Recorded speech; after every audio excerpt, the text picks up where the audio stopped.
السلام علیکم ورحمۃ اللہ وبرکاتہ۔ اس بار ہم آپ کے لیے پیش کر رہے ہیں قصص الانبیاء۔ چنانچہ اب ہم آپ کو ادریس علیہ السلام کے بارے میں بتاتے ہیں۔ ایک حدیث میں ہے کہ آدم اور شیس علیہ السلام کے بعد ادریس علیہ السلام پہلے نبی ہیں۔ ایک دوسری حدیث میں ہے کہ ادریس علیہ السلام پہلے نبی ہیں جنہوں نے قلم کے ذریعے لکھا اور لوگوں کو کتابت سکھائی۔ حافظ ابن کثیر نے ان کا حلیہ کچھ یوں بیان کیا ہے: پورا قد و قامت، خوبصورت، خوب رو، گھنی داڑھی، عمدہ اوصاف کے مالک، چوڑے کندھے، مضبوط ہڈیاں، دبلے پتلے، سرمگی چمکدار آنکھیں، گفتگو باوقار، خاموشی پسند، سنجیدہ اور متین، چلتے ہوئے نظر نیچی، انتہائی فکر و خوض کے عادی، غصے کے وقت سخت غضبناک، باتیں کرنے میں شہادت کی انگلی سے بار بار اشارہ کرنے کے عادی۔ ادریس علیہ السلام شیس علیہ السلام کی شریعت پر عمل پیرا رہے، چونکہ ادریس علیہ السلام رسول بھی تھے، اس لیے اللہ کی طرف سے مستقل ان پر شریعت نازل ہوئی جس کی تشریح و تفسیر کر کے لوگوں کو احکام الہی سے آگاہ فرماتے۔ ادریس علیہ السلام نے جب دیکھا کہ مفسدین ایمان والوں پر ظلم و زیادتی کر رہے ہیں، ان کا فساد بڑھتا جا رہا ہے اور سمجھانے کے باوجود یہ لوگ باز نہیں آ رہے، تو انہوں نے اپنے پیروکاروں کو جہاد کا حکم دیا۔ ادریس علیہ السلام پہلے شخص ہیں جنہوں نے اللہ کے راستے میں جہاد کیا، غنیمتیں حاصل کی اور دشمنوں کو قیدی بنایا، لیکن غنیمتیں اور قیدی ان کے لیے حلال نہیں تھے۔ رسول اللہ صلی اللہ علیہ وسلم پہلے رسول ہیں جن کے لیے غنیمتیں حلال کی گئیں، لیکن یہ بات یقینی ہے کہ جہاد سب سے پہلے ادریس علیہ السلام نے کیا۔ انہوں نے جہاد کے لیے سب سے پہلے ایک لشکر تیار کیا، پھر اس لشکر کو دو حصوں میں تقسیم کیا۔ ایک حصہ پیادوں پر مشتمل تھا، دوسرا سواروں پر۔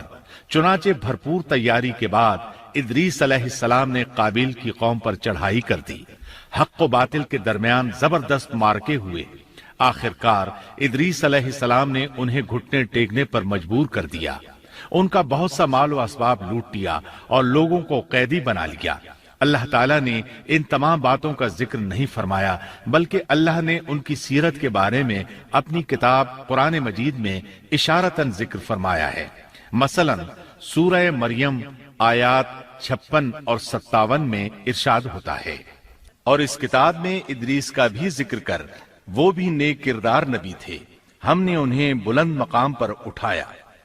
ان کے بلند مرتبے کے بارے میں بخاری اور مسلم میں حدیث موجود ہے کہ نبی کریم صلی اللہ علیہ وسلم نے فرمایا: میں نے معراج کی رات چوتھے آسمان پر ادریس علیہ السلام سے ملاقات کی، وہ چوتھے آسمان پر بلند مقام پر فائز تھے۔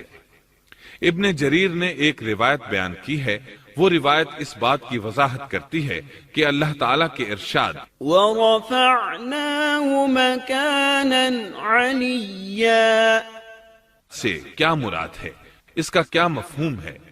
ابن جریر کے علاوہ دیگر بڑے بڑے مفسرین اور مورخین نے بھی اس روایت کو ذکر کیا ہے، لیکن اس کی کوئی صحیح سند نہیں مل سکی۔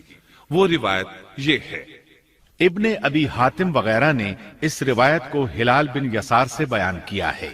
وہ کہتے ہیں میری موجودگی میں ابن عباس رضی اللہ عنہما نے کعب رحمت اللہ علیہ سے پوچھا: کعب، ادریس علیہ السلام کے متعلق اللہ تعالیٰ کے اس قول وَرَفَعْنَاهُ مَكَانًا عَلِيًّا ہم نے انہیں بلند مقام پر اٹھا لیا کا کیا مطلب ہے؟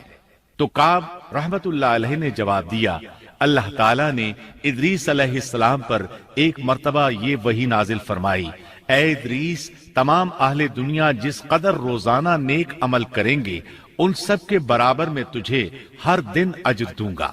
ادریس علیہ السلام نے یہ سنا تو انہیں خواہش محسوس ہوئی کہ میرے اعمال میں روز افزوں اضافہ ہو، اس لیے عمر کا حصہ طویل ہو جائے تو اچھا ہے۔ انہوں نے وحی الہی اور اپنے اس خیال کو ایک رفیق فرشتے پر ظاہر کر کے کہا: اس معاملے میں موت کے فرشتے سے گفتگو کرو تاکہ میں نیک اعمال کا زیادہ سے زیادہ وقت حاصل کر سکوں۔